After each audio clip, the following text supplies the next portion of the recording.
හරි.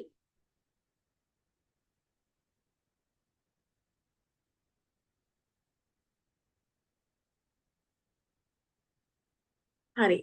දැන් මේ ඔයාලා සම්බන්ධ වෙන්නේ 20යි 26 O level ළමයින්ගේ පන්තියත් එක්ක.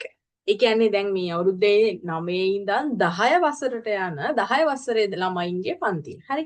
දැන් මුලින්ම ඔයාලා මේ වෙනකන් 6 ඉඳන් 9 දක්වා වසරවල් වලදී ලියපු පේපර් එකට වැඩිය චුට්ටක් වෙනස් ස්ට්‍රක්චර් එකක් තමයි 11 දී ඔයාලට 11 අවසානයේ ඔයාලට හම්බ වෙන O level පේපර් එකේ තියෙන්නේ. හරි. මේ වෙද්දී ඒ ගැන කිසිම දැනුමක් නැහැනේ ඔයාලට. තාම පාඩම් මොනවද කියලාත් බලලා නැතුව ඇතිනේ. හරි. ඒ හින්දා මට හිතුණා චුට්ටක් අපේ අලුත් ළමයින්ට පේපර් එකේ ස්ට්‍රක්චර් එක මොන වගේද කියලා දෙන්න. හරි. හොඳට අහගන්න.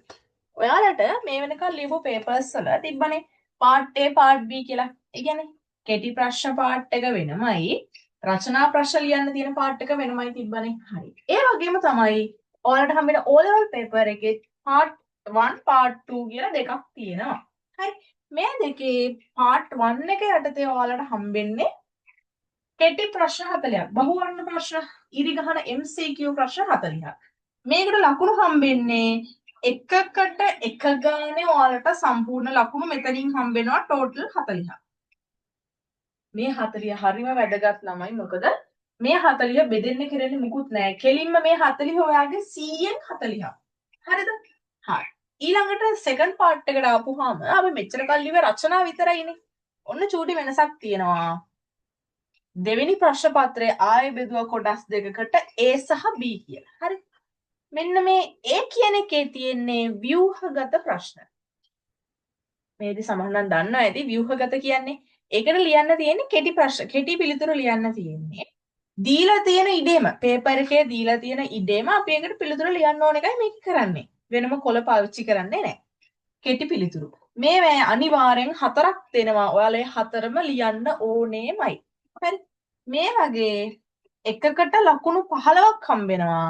ප්‍රශ්න 4ට ඒ වගේ ලකුණු 60ක් හම්බෙනවා. ඔන්න ඊළඟට. B එකේ තියෙන රචනා. සාමාන්‍ය විදිහටම රචනා පේපර් එක. ඒකේ රචනා ප්‍රශ්න 5ක් දීලා තියෙනවා ඔයාලට. ඒ ප්‍රශ්න 5න් තෝරගෙන ප්‍රශ්න 3කටයි පිළිතුරු ලියන්න ඕනේ. හරි. ප්‍රශ්න 5ක් දීලා තියෙනවා. ප්‍රශ්න 5න් කැමති 3ක් තෝරගෙන ලියන්න. එක ප්‍රශ්නයකට ලකුණු 20ක් හම්බෙනවා. එතන එතකොට ලකුණු 60ක්. 100ට වැඩිම එකතු ආව නේද? ඔව් ඒ වෙන්නේ මෙහිමයි. හරිද? මේ ලකුණු 40 කෙලින්ම ඔයාගේ 100න් 40ක්. මේ 60යි මේ 60යි දෙන්නම එකට එකතු වෙනවා. මම මෙතන කියන්නම්. මේ 60යි මේ 60යි දෙන්න එකතු වුණාම 120යි. එයා දෙකෙන් බෙදලා ලකුණු 60ක් අරගෙන එයයි මෙන්න මේ 40යි දෙන්න එකතු කරනවා. ඔක තමයි කරන්නේ. කොහොමයි ලකුණු 100 වාගේ පේපර් එකට හැදෙන්නේ. හරි. මේකට සහයන මේ ප්‍රශ්න ජීව තල්ක. දැන් මෙච්චර කල් ඉගෙන ගත්තේවත් එහෙම තමයි. හැබැයි 10 11 වසරවල් වලදී විද්‍යාව පහසුව සඳහා අපි බෙදනවා කොටස් 3කට. මොනවද? ජීව විද්‍යාව, රසායන විද්‍යාව හා භෞතික විද්‍යාව. මෙන්න මේ කොටස් 3ට බෙදලා ඒ යටතේ තමයි අපි මේ පාඩම් ටික අධ්‍යයනය කරගෙන යන්නේ. දැන් මම මේවට එන පාඩම් එහෙම සාමාන්‍යයෙන් එන්නේ මේ පාඩම් කියලා තියෙනවා. ඒවා කියන්න යන්නේ නැහැ. ඔයාලා තාම පාඩම් මුකුත් ගැන දන්නේ නැති හින්දා. හරි.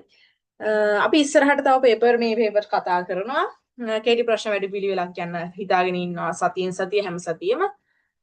තව ෂෝට් නෝට් හදන වැඩිපිළිවෙලක් යනවා. පාස් පේපර් සාකච්ඡා කරන වැඩිපිළිවෙලක් යනවා. මම මේ වීඩියෝ එක යටින් අපේ WhatsApp channel එකේ link එක දාන්නම්. ඒ link එක හරහා ඔයාලට channel එකට සම්බන්ධ වෙලා ඒ දේවල් වලට නොමිලේ සම්බන්ධ වෙන්න පුළුවන්. කිසිම ආයිකිරීමක් කරන්නේ නැහැ. පන්ති එන්න සහ පන්ති එන්නේ නැති ඕන කෙනෙක්ට ඒ group එකට ඇවිල්ලා channel එකට ඇවිල්ලා ඔයාගේ අධ්‍යාපනික කටයුතු කරගෙන යන්න පුළුවන්. හරි. එහෙනම් අපි ඊළඟ වීඩියෝ එකෙන් හමු.